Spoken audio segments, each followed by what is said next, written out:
दोस्तों बहुत बहुत स्वागत करता हूं आप सभी का। एक शेर से मैं इस वीडियो की शुरुआत करना चाहता हूं। लोग टूट जाते हैं एक घर बनाने में, तुम तरस नहीं खाते बस्तियां उजाड़ने में। दोस्तों ये शेर इसलिए पढ़ा है मैंने क्योंकि B.R. गवई साहब ने बुलडोज़र को लेकर एक आदेश ही पारित कर दिया है। और जो बुलडोज़र जस्टिस की वकालत करते हैं, जिन्हें बुलडोज़र जस्टिस अच्छा लगता है, उन लोगों को तगड़ा झटका दे दिया है B.R. गवई साहब ने। आजकल दोस्तों B.R. गवई साहब लगातार सुर्खियां बटोर रहे हैं। B.R. गवई अपने फ़ैसलों से लोगों को चौंका रहे हैं और जब भी B.R. गवई साहब कोई फ़ैसला देते हैं तो उनके फ़ैसलों की समीक्षा होती है, मूल्यांकन किया जाता है और ख़ास तौर से एक ऐसा वर्ग है जो उनको टारगेट भी करता है। खजुराहो के टेम्पल के मामले में आपने देखा कि B.R. गवई को किस तरीके से अपमानित किया गया, टारगेट किया गया। अब आप हिंदू सनातन संस्कृति का अपमान करते हुए क्या बोलते हैं? बोले तुम्हारी भगवान में शक्ति है तो खुद बना ले मंदिर, खुद कर लें। तो वो तो सब कर सकते हैं, वो तो प्रकट होकर रावण को भी मार सकते हैं, हिरण्यकश्यप की छाती भी फाड़ सकते हैं। लेकिन B.R. गवई डिगे नहीं और उन्होंने हिम्मत नहीं हारी, उन्होंने किसी के सामने घुटने नहीं टेके। उन्होंने सिर्फ संविधान का पालन करते हुए अपना फ़र्ज़ निभाया और लगातार वो निभा रहे हैं। आज मैं B.R. गवई साहब की चर्चा इसलिए कर रहा हूं दोस्तों क्योंकि उन्होंने बुलडोज़र एक्शन के ख़िलाफ़ एक आदेश पारित कर दिया है। और B.R. गवई से जब पूछा गया कि आपका सबसे महत्वपूर्ण फ़ैसला कौन सा है, जो भी फ़ैसले आपने दिए, तो उन्होंने यही फ़ैसला चुना जो बुलडोज़र एक्शन था, उस पर जो प्रतिबंध लगाने की बात आई थी, जो आदेश पारित हुआ है सुप्रीम कोर्ट के द्वारा कि अब बुलडोज़र एक्शन कहीं भी नहीं होगा। तो बड़ी बात यह है कि बुलडोज़र एक्शन के ख़िलाफ़ आदेश पारित करना, साथ ही साथ ये कह देना कि ये मेरा फेवरेट फ़ैसला है, ये आदेश पारित करने में मुझे संतुष्टि मिली, मुझे खुशी मिली। दोस्तों ये क्या दर्शाता है? ये एक निष्पक्ष जज की पहचान है जो बिना डरे निर्भीक होकर पारदर्शी तरीके से न्याय करे, आदेश दे, फैसले सुनाए, टिप्पणी करे।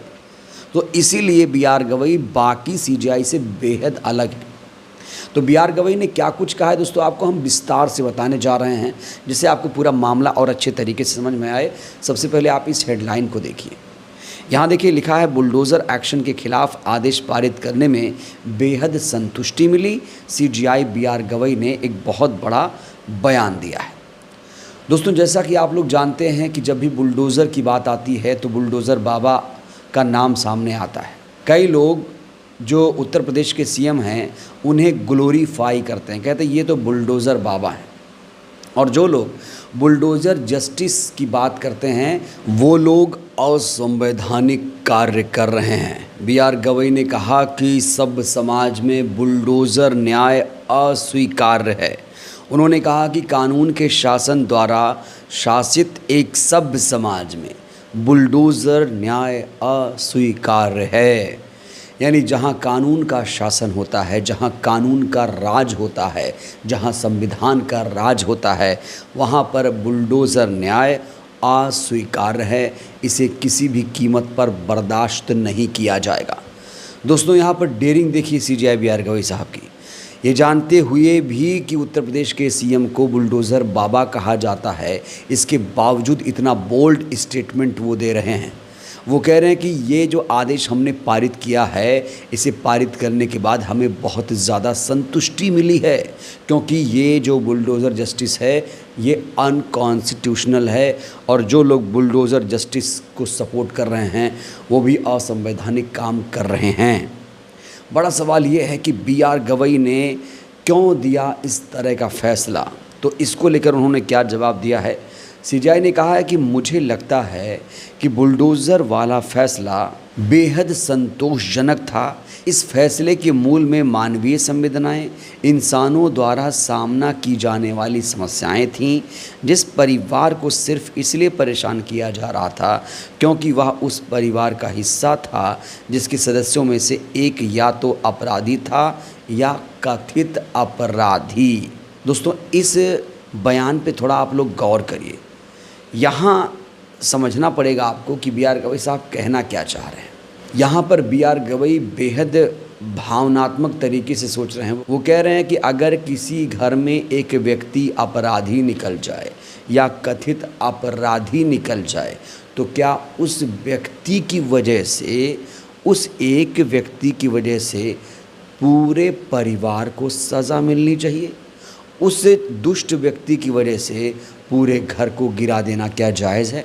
उन्होंने कहा नहीं जायज़ है। उन्होंने फैसला क्या दिया? नहीं कर सकते, ऐसा न्याय बिल्कुल बर्दाश्त नहीं किया जाएगा। बिहार गवई साहब ने आगे कहा कि इस फैसले का श्रेय न्यायमूर्ति विश्वनाथन को भी समान रूप से जाता है। बहुत सारे लोग होते हैं क्रेडिट ले लेते हैं कि भाई मैं तो बहुत बढ़िया हूँ, लेकिन बिहार गवई साहब का एक व्यक्तित्व, एक चरित्र ऐसा भी है कि वो श्रेय नहीं ले रहे हैं। इतना अच्छा काम करने के बावजूद श्रेय बराबर दे रहे हैं किसे? न्यायमूर्ति विश्वनाथन साहब को। बिहार गवई ने कहा कि हालांकि ज़्यादातर श्रेय मुझे दिया गया है, लेकिन मैं ये भी कहना चाहूँगा कि इस फैसले को लिखने का समान श्रेय न्यायमूर्ति विश्वनाथन को भी दिया जाना चाहिए। वो कह रहे हैं कि सिर्फ मुझे इसका श्रेय नहीं चाहिए, न्यायमूर्ति विश्वनाथन जी की सोच विचारधारा भी वैसी ही है। वो भी बुलडोज़र जस्टिस के खिलाफ हैं, क्योंकि ये जो न्याय है बुलडोज़र जस्टिस का, ये मानवीय नहीं है। हालांकि बिहार गवई ने एक हैरान कर देने वाली बात भी कही है। उन्होंने कहा कि भारत की मुख्य न्यायाधीश के कार्यकाल का न्याय प्रशासन पर कोई असर नहीं पड़ता, क्योंकि कुछ न्यायाधीश जो मुश्किल से कुछ महीनों के लिए ही इस पद पर रहे हैं।